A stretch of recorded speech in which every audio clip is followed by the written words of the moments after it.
नमस्कार, स्वागत करते हैं आपका एक नए वीडियो में। फाइनेंशियल डिसीजंस चैप्टर हमारा चल रहा है। फाइनेंशियल डिसीजंस में आज तीसरा decision and which one is also very important decision हम बात करेंगे कि डिविडेंड डिसीजन के बारे में। इससे पहले मैं डिविडेंड डिसीजन के बारे में आपको बताऊं, बहुत जरूरी है कि डिविडेंड क्या होता है ये पता करना।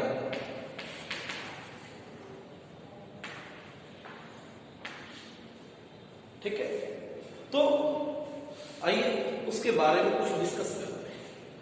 सोल ट्रेडर जब कंपनी होती थी, सोल ट्रेडर बिजनेस के बारे में जब पढ़ते थे तो जो भी प्रॉफिट होता था वो अकेले मालिक का होता था, वो उसकी कैपिटल में ट्रांसफर कर दिया जाता था और बात खत्म हो जाती थी। फिर उसके बाद हमने पढ़ा पार्टनरशिप। पार्टनरशिप में क्या किया जाने लगा, प्रॉफिट को बांटने लगे 3, 4, 5, 7 जितने भी पार्टनर्स थे। अब हम कंपनी की ओर आ रहे हैं। आप लोग भली बात ही जानते हैं कि कंपनी में 5-7 शेयर होल्डर्स नहीं होते। दे मे बी इन लैक्स इन क्रोर्स, उनकी संख्या हजारों में लाखों में होती है। इसलिए प्रॉफिट का एक छोटा सा हिस्सा हर एक शेयर होल्डर के पार्ट में आता है। प्रॉफिट का एक छोटा सा हिस्सा शेयर होल्डर के हाथ में आता है और वो जो छोटा सा हिस्सा आता है उसी को हम डिविडेंड कहते हैं। ठीक है, यानी कि profit is just like a cake और उस केक को बांटने वाले हजारों लोग हैं और एक व्यक्ति के हाथ में केक का जो हिस्सा आया वो क्या है, डिविडेंड। वो क्या है, डिविडेंड। यानी प्रॉफिट का वो पार्ट जो शेयर होल्डर्स के लिए है उसे क्या कहेंगे, डिविडेंड। तो सबसे पहले आपको डिविडेंड का मतलब पता होना चाहिए था, वो आपको शायद पता लग गया हो। अब बढ़ते हैं डिविडेंड डिसीजन की ओर। एक चीज अपने माइंड में लाई कि क्या हो अगर जितना प्रॉफिट हर साल हमें होता है वो हम शेयर होल्डर्स में बांट देंगे। एक कंपनी में 5 लाख रुपए लगाए, बहुत सारे लोगों ने मिलकर हर साल जो प्रॉफिट हुआ वो उस प्रॉफिट को बांट देते हैं। अब क्या होगा, सोच के देखिए, क्या वो कंपनी आगे बढ़ पाएगी? उसकी कैपिटल जब फिक्स हो गई है, वो कैपिटल उतनी ही रह गई तो वो कंपनी आगे नहीं बढ़ पाएगी, क्योंकि प्रॉफिट तो हर बार निकल जाता है। और बिजनेस का एक ऑब्जेक्टिव हमने ये भी पढ़ा था मैनेजमेंट में कि ग्रोथ करना बिजनेस का ऑब्जेक्टिव, अपने साइज को इंक्रीज करना बिजनेस का ऑब्जेक्टिव। अब बिजनेस का साइज बढ़ाना है, ग्रोथ बढ़ाना है, तो इसका मतलब वी रिक्वायर फंड्स, हमें पैसे की जरूरत है। और पैसे की जरूरत सबसे अच्छी बिना कॉस्ट के जो पूरी कर सकता है वो प्रॉफिट ही तो है।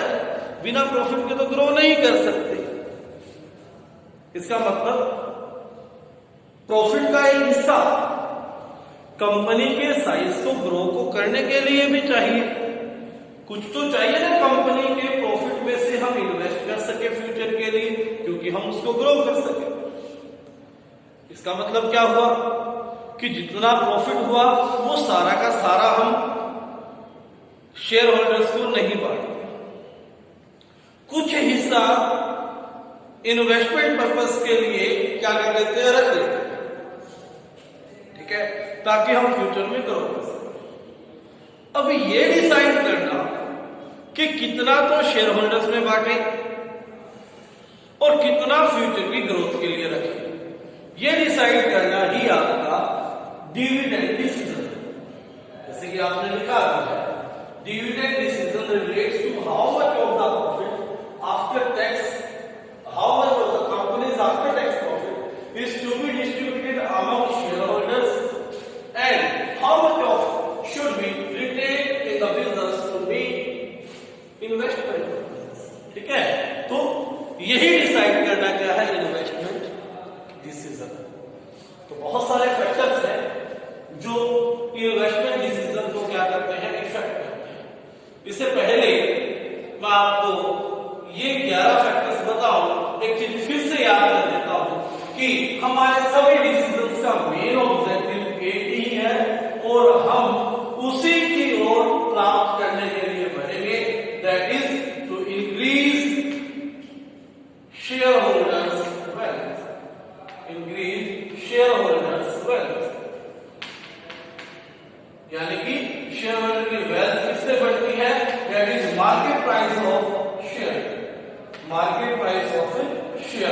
यानी कि हम हमेशा इस बात के लिए अलर्ट रहते हैं सभी डिसीजंस पे, ये जरूर देखते हैं कि हमारे किसी डिसीजन से कंपनी के शेयर प्राइस की वैल्यू कम ना हो।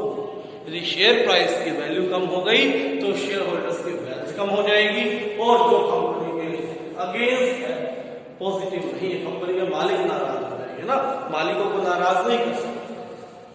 तो चलिए अब बढ़ते हैं आगे कि कौन कौन से वो फैक्टर्स हैं जो हमारे डिविडेंड डिसीजन को इफेक्ट करते हैं। सबसे पहला अमाउंट ऑफ अर्निंग है ना, इसको इसी तरह समझिए कि आपको मिलने वाली पॉकेट मनी इस बात पे डिपेंड करती है आपके पापा की इनकम क्या है ना। शेयर होल्डर्स पे कितना प्रॉफिट जाएगा, शेयर होल्डर्स को कितना डिविडेंड मिलेगा, ये इसी बात पर डिपेंड करेगा कि कंपनी की अर्निंग क्या है। Because earning is to be distributed, earning को ही बांटना है। अर्निंग कम होगी तो कम बांट पाएंगे, अर्निंग ज्यादा होगी तो ज्यादा बांट पाएंगे। So dividend is always effected by the amount of earning. Clear? Then second part है स्टेबिलिटी ऑफ अर्निंग। सपोज कीजिए आप एक ऐसी फैमिली से हैं जहां पर इनकम रेगुलर नहीं है, इनकम का कुछ ऐसा हिसाब किताब बनता है कि किसी महीने 5,000 आते हैं तो किसी महीने 50,000 आते हैं, किसी महीने एक भी पैसा नहीं आता तो किसी महीने लाखों आ जाते हैं।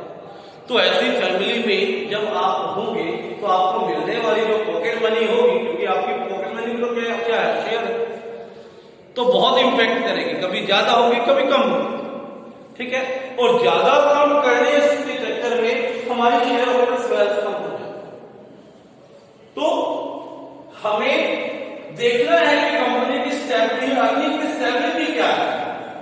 कंपनी की अर्निंग अगर लगातार बढ़ रही है, थोड़ी थोड़ी बढ़ रही है, तो भी फिक्स लेवल का डिविडेंड दिया जा सकता है। यदि कंपनी की अर्निंग इस तरह से है, एक साल लॉस हो गया, अगले साल प्रॉफिट हो गया, तीसरे साल फिर लॉस, चौथे साल फिर लॉस, 5वें साल प्रॉफिट, तो ऐसे में डिविडेंड का डिसीजन लेना बहुत मुश्किल होगा। ठीक है, तो stability of earning is also affects dividend decision. Then आइए बढ़ते हैं स्टेबिलिटी ऑफ डिविडेंड, जो बहुत जरूरी है। जो कंपनियां अपने शेयर होल्डर्स को डिविडेंड स्टेबलाइज करते थे, यानी कि वो क्या करते हैं, बड़े इंटेलिजेंटली ये डिसीजन लेते हैं। जब प्रॉफिट बहुत ज्यादा होता है तो उसमें से एक पार्ट, ज्यादा पार्ट अपने पास रिटेन कर देते हैं और कम पार्ट कंपनीज डिविडेंड के तौर पर बांट देते हैं। जब फ्यूचर में कभी ऐसा लगता है कि इस बार टाइट है, इस बार प्रॉफिट इतने अच्छे नहीं है, तो पहले बचाई गई अर्निंग्स का एक हिस्सा प्लस इस साल जो कम अर्निंग हुई उसको मिलाकर डिविडेंड उतना ही देते हैं जितना पिछली बार दिया था। यानी कि डिविडेंड को स्टेबल रखने की कोशिश या थोड़ा थोड़ा बढ़ाने की कोशिश करते। इससे क्या होता है, शेयर होल्डर्स को लगता है हमारी रेगुलर इनकम है, इतनी तो हमारी कंपनी से इनकम आ ही रही है। ठीक है, ऐसा करने से शेयर होल्डर्स वेल्थ भी इंक्रीज होती है। So we can say stability of dividend also affects dividend decision. ठीक है, स्टेबिलिटी ऑफ डिविडेंड क्या करती है, हमारे डिविडेंड डिसीजंस को अफेक्टिव करती है। चलिए नेक्स्ट बढ़ते हैं, ग्रोथ अपॉर्चुनिटी। बहुत आसान है इसका अंदाजा लगाना। किसी कंपनी के पास ग्रोथ अपॉर्चुनिटी है, उसके पास अपॉर्चुनिटी है कि वो ग्रो करे, उसका साइज बढ़े, उसका साइज बढ़ने के लिए उसको फाइनेंस की जरूरत है, और फाइनेंस के लिए प्रॉफिट एक बहुत अच्छी क्या है, रेसिपी है। प्रॉफिट बहुत जरूरी हो जाएगा, तो ज्यादा हिस्सा वो अपना प्रॉफिट ग्रोथ के लिए लगाएगी, कम हिस्सा शेयर्स होल्डर्स में बांटेगी। ठीक है, तो ग्रोथ अपॉर्चुनिटी जिनके पास है वो डिविडेंड कम रखने की कोशिश करते हैं, जिनके पास ग्रोथ अपॉर्चुनिटी कम है वो डिविडेंड ज्यादा बढ़ाएंगे और रिटेन अर्निंग कम रख सकते हैं। आइए नेक्स्ट बढ़ते हैं, कैश फ्लो पोजीशन। आपकी कैश फ्लो पोजीशन तीनों डिसीजंस में आया है। कैश फ्लो पोजीशन क्या है कि आपकी कैश फ्लो की पोजीशन क्या है, कैश कितना आता है कितना जाता है, क्योंकि डिविडेंड देने के लिए भी तो आपको इट मे बी, ये पॉसिबल है कि आपके प्रॉफिट बहुत ज्यादा हो बट कंपनी के पास कैश कम हो, ठीक है, क्योंकि ज्यादातर सेल्स हमारी जो उधार होती है इसलिए। तो कैश को भी देखेंगे, कैश इतना अवेलेबल कर सकते हैं जितना हम डिविडेंड अनाउंस करने वाले हैं, तो इसको देखकर ही हम डिविडेंड डिसीजन लेंगे। नेक्स्ट है टैक्सेशन पॉलिसी। टैक्सेशन पॉलिसी देखिए, जितना डिविडेंड आप बांटोगे वो डिविडेंड में से गवर्नमेंट को टैक्स जाएगा, ठीक है, क्योंकि डिविडेंड क्या है, टैक्सेबल इनकम। यदि टैक्सेशन पॉलिसी में ये कहती है कि टैक्स रेट ज्यादा है, टैक्स का रेट ज्यादा है, तो इसका मतलब आप जितना ज्यादा डिविडेंड देने वाले हो उतना ज्यादा टैक्स देने वाले हो, और टैक्स ज्यादा देना कंपनी ऐसा नहीं चाहती, इसलिए वो डिविडेंड को कम रखे। अगर डिविडेंड रेट, टैक्स रेट कम है तो वो क्या जा सकती है, ज्यादा डिविडेंड पे कर सकती है। नेक्स्ट है stock market reactions. Stock market की क्या रिएक्शन, स्टॉक मार्केट अगर प्लस में है, पॉजिटिव है, शेयर्स बढ़ रहे हैं, हमें लग रहा है हमारे शेयर्स के भी शेयर्स बढ़ेंगे, ठीक है ना, तो हम डिविडेंड को ज्यादा अनाउंस कर सकते हैं, ठीक है। अगर हमें उससे पॉजिटिव उम्मीद नहीं है तो डिविडेंड को कम रखेंगे।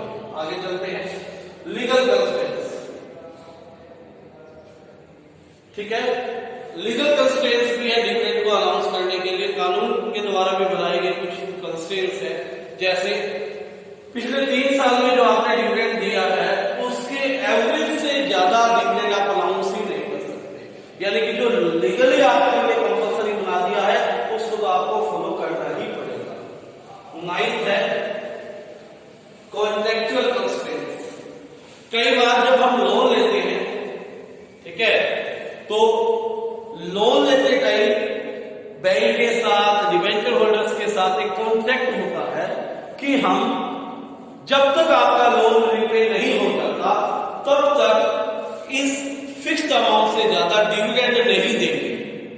तो उस कॉन्ट्रैक्ट को आपने क्या रखना है, ख्याल में रखना है, उससे ज्यादा डिविडेंड आप नहीं दे सकते, भले ही आपके प्रॉफिट ज्यादा। एक्सेस टू कैपिटल मार्केट, जिन कंपनियों को लगता है कि कैपिटल मार्केट में हमारी अच्छी पकड़ है, यानी कि वो कैपिटल मार्केट में लिस्टेड है, तो उन्हें जब फाइनेंस की जरूरत पड़ेगी वो ले सकते हैं, तो वो डिविडेंड ज्यादा अनाउंस कर सकते हैं। जिनकी एक्सेस नहीं है, जो स्टॉक मार्केट में लिस्टेड नहीं है, वो कैपिटल मार्केट से पैसा नहीं उठा सकते, उनके पास एक ही सोर्स है फाइनेंस का, वो क्या है, डिविडेंड, है ना, ये प्रॉफिट, तो प्रॉफिट को ज्यादा बचाने की कोशिश करते हैं। नेक्स्ट है शेयर होल्डर्स प्रेफरेंस। आपके शेयर होल्डर्स कैसे हैं, अगर शेयर होल्डर इस नेचर के कि उनको रेगुलर इनकम चाहिए तो आपको हर साल कुछ ना कुछ डिविडेंड देना पड़ेगा। अगर आपके शेयर होल्डर्स के भी कंपनी आगे बढ़नी चाहिए, उनकी प्रेफरेंस ये है कि आप ग्रो करना चाहते हो, ग्रो कीजिए, हम आपके साथ हैं, हमें आपकी बार डिविडेंड का मिल जाएगा, कोई प्रॉब्लम नहीं। तो शेयर होल्डर्स की प्रेफरेंस भी क्या रखती है, इसमें बहुत रोल प्ले करती है। तो ये था आपका डिविडेंड डिसीजन जो हमने किया। उम्मीद करता हूं आपको समझ में आ गया होगा। धन्यवाद। चैनल पर नए हैं तो सब्सक्राइब करें और पास में लगे सुंदर सी उस घंटी को भी जरूर दबा दें। अपने सभी प्लेटफॉर्म्स पे आप इस वीडियो को शेयर करें।